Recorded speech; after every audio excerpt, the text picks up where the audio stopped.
governo Lula, Reinaldo, ele espera realizar ainda nessa semana uma reunião por videoconferência com o representante do comércio dos Estados Unidos, o Jameson Greer, para discutir o caso desse novo tarifaço de Donald Trump. Devem participar dessa conversa o ministro das Relações Exteriores, o Mauro Vieira, e também da Indústria e Comércio, o Márcio Elias Rosa.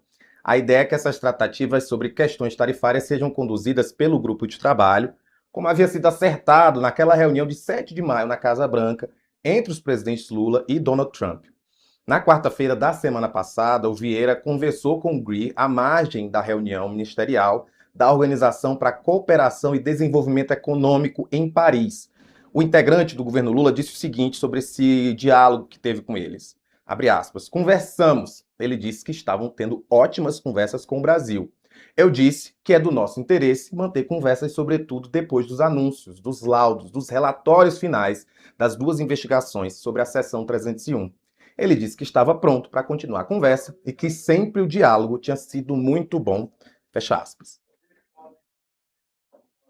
Olha, rapaz, eu tô um pouco pessimista em relação a esse troço, porque a mim me parece claro que o Trump está fazendo com o Brasil e também com outros países, ele só está dando um jeito de driblar a decisão da Suprema Corte dos Estados Unidos. E aí não é Brasil, é qualquer um. Porque a Suprema Corte disse, depois de 10 meses, né, já que lá inexiste o controle de constitucionalidade como se faz, felizmente, aqui no Brasil, né? É por isso que a nossa democracia hoje é mais sólida, por incrível que pareça, que a democracia americana. Né? Porque aqui no Brasil, um tarifaço como o do Trump, você teria uma DIN e tudo estaria resolvido com uma liminar de imediato, depois seria submetido ao pleno e acabou. É inconstitucional. Nos Estados Unidos, 10 meses.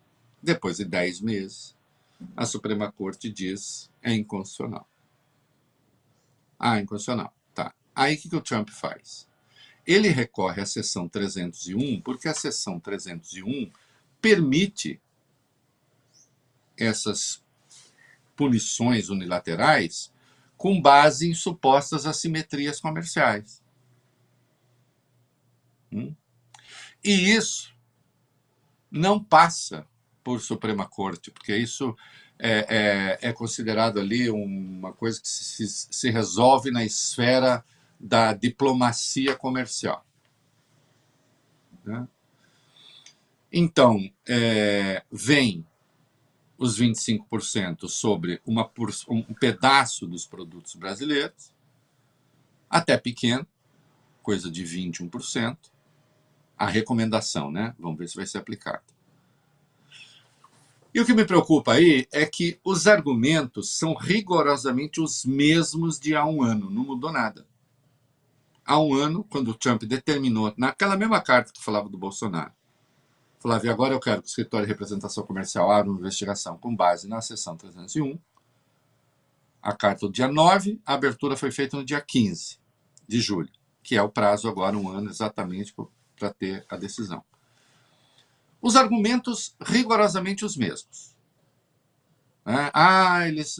Eles nos discriminam no etanol, eles praticam desmatamento. No caso do desmatamento, então, é curioso porque está escrito lá. Eles praticam desmatamento, mas não adianta eles falarem que diminuiu, porque diminuiu 58%, porque eu sei que eles voltam. Imagina isso. Já viu isso? Ah, mas eu sei que eles vão voltar a desmatar. E aí o Trump virou até um defensor do meio ambiente. Olha que coisa. Então, assim, os argumentos são rigorosamente os mesmos, né? Não adiantando as evidências em contrário. E depois, em seguida, também com base na seção 301, a inclusão do Brasil numa lista de 60 países que se aproveitaria de trabalhos forçados. E aí é uma lista ali de produtos que, se o Brasil importa, aí olha que curioso, se o Brasil importa dos países em que haveria trabalho forçado, então aí o Brasil também está submetido a tarifas, aí de até 12,5%, exceção feita para os produtos que são importantes para os Estados Unidos. Então, é o entendimento que eles têm do modo como acham que os Estados Unidos devem se comportar no mundo. Então, é difícil, cara. Você quer saber? É difícil haver um recuo nessa área. Espero que a negociação aconteça, né? Espero que o Brasil consiga corrigir essa distorção, né? Mas é muito complicado. É muito complicado, porque se é verdade que, e acho que nós vamos ver daqui a pouco, que o Trump preferiria um Flávio ou não sei o quê, porque, sim, entre quem resiste e quem se ajoelha, ele vai preferir quem se ajoelha, né? Entre quem exige que a terra rara seja beneficiada aqui e aquele que está disposto a entregar tudo para o Trump, vamos para aquele que está disposto a entregar tudo. Entre aquele que diz o Pix é nosso, ninguém tasca, e aquele que fala, a gente poderia trocar pelo que chamou Zé. Claro, né? Tem isso. Prefere o Flávio? Nós vamos ver. Agora, na verdade, é o que o Trump está fazendo, e não só com o Brasil, ele está resgatando as tarifas que ele queria, driblando a decisão da Suprema Corte, só que aí indo por outro caminho, né? Que é via o escritório de representação comercial, né? Porque lá, em razão da institucionalidade deles, isso não passa pelo controle da Suprema Corte, que é outra coisa. No Brasil, inexiste ato de poder público que esteja imune à decisão da justiça. Não existe. Tudo pode passar pela justiça, incluindo decisão da justiça.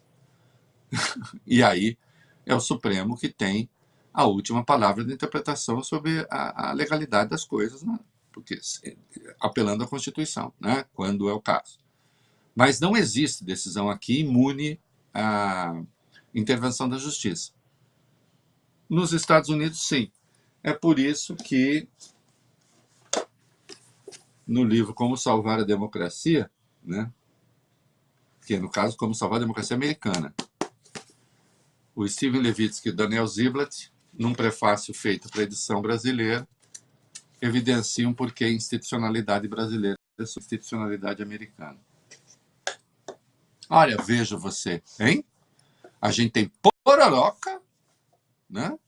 A maior pororoca do mundo, né? E também tem uma institucionalidade superior à dos brasileiros. E ainda comemos jabuticaba, né? Já que existe em vários países do mundo, mas aqui elas são melhores e mais graúdas. Com certeza são. Reinaldo, no entrevista à Folha, a Jana Nelson, ela foi subsecretária de Defesa para o Hemisfério Ocidental no governo Joe Biden. Ela disse que ações recentes de Trump contra o Brasil não podem ser vistas como coincidência. Ela avalia que elas representam um sinal político de apoio ao campo bolsonarista, embora aí de forma nem tão explícita. A Nelson é a brasileira americana que chegou mais longe na hierarquia do governo dos Estados Unidos e hoje trabalha como professora de política externa e econômica dos Estados Unidos na Universidade Cornell. Ela é formada em relações internacionais pela Universidade de Brasília e ela foi subsecretária de Defesa dos Estados Unidos para o Hemisfério Ocidental até janeiro de 2025 e também integrou a equipe responsável pelo Brasil no Departamento de Estado entre 2010 e 2015. Ela diz o seguinte, por exemplo, muitas iniciativas de política externa do governo Trump são direcionadas a governadores e líderes de direita, excluindo líderes de esquerda. Por exemplo, no Escudo das Américas, grupo com países aqui da América Latina para combater o crime organizado na região, os convidados eram todos presidentes de direita. Se estamos falando de segurança regional, seria natural imaginar que México e Colômbia participassem, mas eles não foram convidados. Parece evidente, né, Reinaldo? Sim, veja. Aliás, ela se fala que ela é brasileiro-americana porque ela nasceu em Manaus. Os pais dela, americanos, estavam no Brasil, moraram no Brasil. Ela nasceu em Manaus, ela tem dupla cidadania, ocupou esse cargo, né? Só para explicar por que é brasileiro-americana. Bom, isso então, aí, Rafael, considerando, veja, para os Estados Unidos, os cartéis de droga mexicanos, sim, eles têm uma importância ali nos Estados Unidos que o PCC, por exemplo, o Comando Vermelho não tem. Né? Em relação à Colômbia, também, porque existe a questão da produção de cocaína. Né? O Brasil é uma rota do tráfico de cocaína, mas o Brasil não é um produtor de cocaína. Agora, como é que você tira esses países se você está discutindo segurança regional? Então, você não está discutindo segurança regional, você está discutindo com seus aliados extremistas de direita, inclusive uma forma de eventual intervenção nesses países. Né? Então, claro, evidente que os Estados Unidos estão fazendo uma campanha já para o Flávio.